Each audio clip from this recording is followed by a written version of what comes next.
أعوذ بالله من الشيطان الرجيم. بسم الله الرحمن الرحيم. إن الله وملائكته يصلون على النبي يا أيها الذين آمنوا صلوا عليه وسلموا تسليما. اللهم صل على سيدنا محمد وعلى آله وصحبه وبارك وسلم. اللہم صلی علی سیدنا محمد وعلی آلہ وصحبہ وبارک وسلم۔ اللہ تعالیٰ کا بے انتہا فضل و کرم ہے کہ اس نے ہمیں نبی کریم صلی اللہ علیہ وسلم کے امت میں پیدا فرمایا اور پیدا ہونے کا فخر عنایت فرمایا۔ الحمدللہ، یہ فخر اشیاء انبیاء نکلا، مزید بنائے کرم ہوا کہ اللہ تعالیٰ نے قرآن جیسی نعمت سے آبستہ فرمایا، اولیاء اللہ کے دامن سے آبستہ فرمایا اور تجدید ایمان کے لیے ہمیں یہاں جمع فرمایا۔ اللہ تعالیٰ کی مدد سے رسول اللہ صلی اللہ علیہ وسلم کی رسالت کے فیضان سے آج ہم دین کو حدیث جبرائیل سے سمجھنے کی کوشش کرتے ہیں۔ ہم نے پہلے دیکھا تھا کہ دین کے معنی کیا ہے، جزا اور بدلہ۔ اصل میں دین کیا ہے؟ اللہ کی مرضی۔ اللہ کے مرضی پر عمل ہوگا تو جزا ہوگی، اللہ کے مرضی کے خلاف عمل ہوگا تو سزا ہے۔ تو دین کے لفظی معنی کیا ہو گیا؟ جزا اور بدلہ، جزا اور سزا۔ اصل میں دین کیا ہے؟ اللہ کی مرضی۔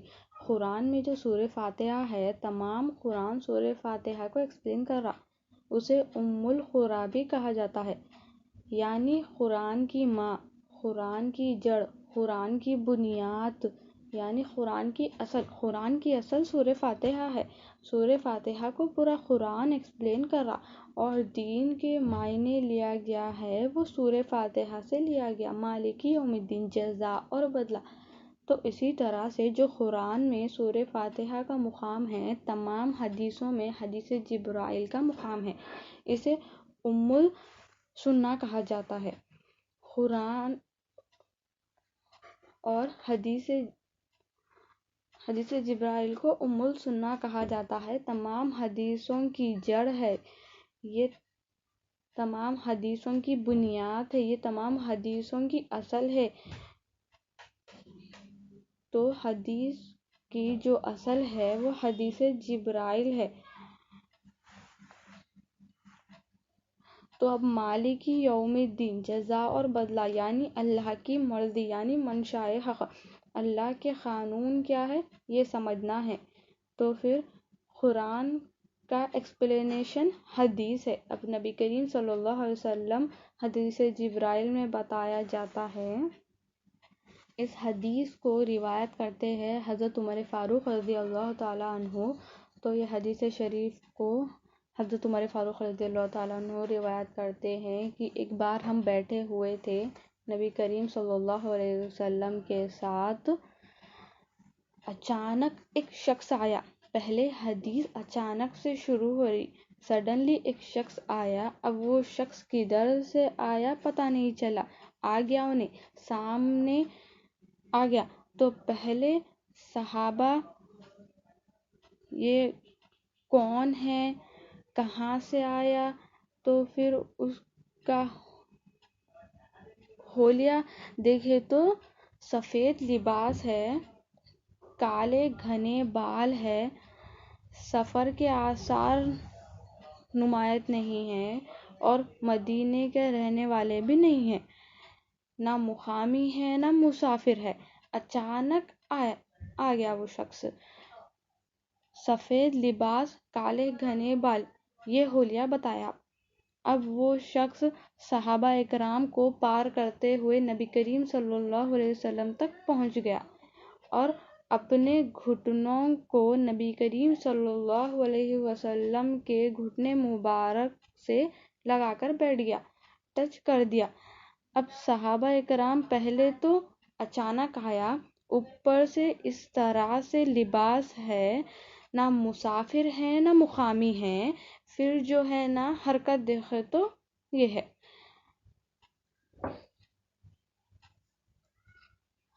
حرکت کیا ہے؟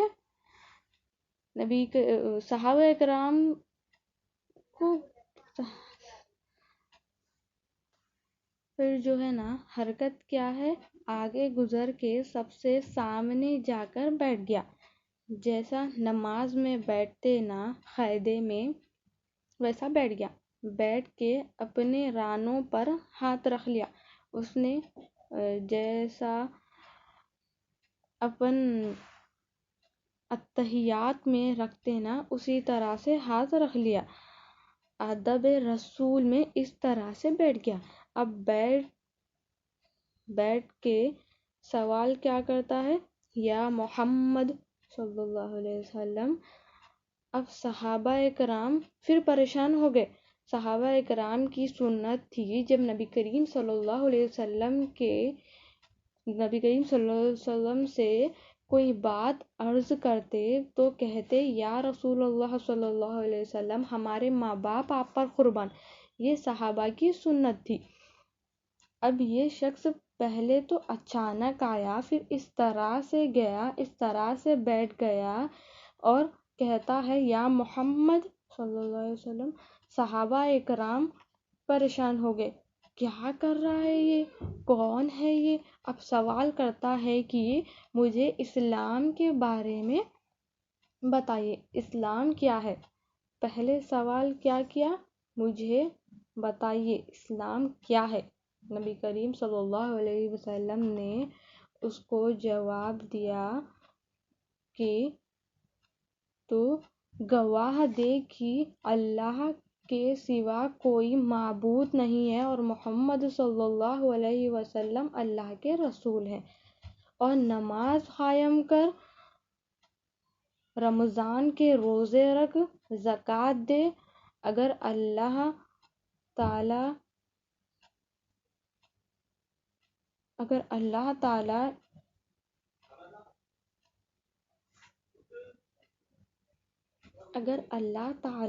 استطاعت دے تو حج کر۔ یہ اسلام کے 5 فرض بتائے کہ اسلام کے کلمہ، نماز، روزہ، زکوٰۃ، حج۔ تو اس شخص نے کہا صدقت یا رسول اللہ صلی اللہ علیہ وسلم، آپ نے سچ فرمایا۔ صحابہ کرام کو تعجب ہوا، حضرت عمر فاروق رضی اللہ تعالیٰ عنہ کو بھی تعجب ہوا کہ خود ہی سوال کرتا ہے اور خود ہی جواب کی تصدیق کرتا ہے۔ اگر اس کو جواب پتا تھا تو سوال کیوں کیا؟ صحابہ کرام تعجب میں ہیں کہ خود ہی سوال کرتا ہے، خود ہی جواب کی تصدیق کرتا ہے۔ اب دوسرا سوال کر رہا، یا محمد صلی اللہ علیہ وسلم مجھے ایمان کے بارے میں بتائیے۔ یہ سوال کیا؟ مجھے ایمان کے بارے میں بتائیے۔ نبی کریم صلی اللہ علیہ وسلم ارشاد فرمائے کہ تو اللہ پر ایمان لا، اس کے فرشتوں پر ایمان لا، اس کی کتابوں پر ایمان لا، اس کے رسولوں پر ایمان لا، قیامت کے دن پر ایمان لا اور اچھی بری تقدیر پر ایمان لا۔ 6 جواب دیے، پھر کہتا ہے صدقت یا رسول اللہ صلی اللہ علیہ وسلم، آپ نے سچ فرمایا۔ صحابہ کرام پھر پریشان ہوئے، جواب پتا ہے تو پھر سوال کیوں کر رہا ہے؟ پھر اس نے سوال کیا، مجھے احسان کے بارے میں بتائیے، احسان کیا ہے؟ نبی کریم صلی اللہ علیہ وسلم ارشاد فرمائے، تو اللہ کی عبادت ایسی کر گویا کہ تو اللہ کو دیکھ رہا ہے، اگر یہ نہیں کر سکتا تو یقین رکھ کہ اللہ تجھے دیکھ رہا ہے۔ اب 3 سوال ہو گئے۔ اب کہتا ہے قیامت کب آئے گی؟ قیامت کے بارے میں بتائیے۔ نبی کریم صلی اللہ علیہ وسلم نے ارشاد فرمایا، سوال کرنے والا اور جواب دینے والا دونوں برابر ہے، مطلب یہاں پر یہ سوال کی ضرورت نہیں ہے، یہ اللہ کے حکم کے خلاف ہے۔ پھر اس نے کہا قیامت کی نشانیاں بتائیے۔ اب نشانیاں بتا رہے نبی کریم صلی اللہ علیہ وسلم، ارشاد فرمائے، بندی نوکرانی اپنے مالک کو جلائے گی۔ یہ ایک روایت ہے، دوسری روایت نوکرانی اپنے آقا کو جلائے گی، یعنی یہاں پر اولاد نافرمان نکلے گی۔ دوسری روایت کیا بتائے، اونچی اونچی عمارت بنا کر فخر کریں گے ایک دوسرے کے ساتھ۔ پھر وہ شخص چلا گیا۔ اب حضرت عمر فاروق رضی اللہ تعالیٰ عنہ کھڑے ہو گئے۔ یہ چلا گیا، نبی کریم صلی اللہ علیہ وسلم دیکھے، زیادہ تعجب میں حضرت عمر فاروق رضی اللہ تعالیٰ عنہ دکھ رہے۔ بولے عمر جانتے ہیں یہ شخص کون تھا؟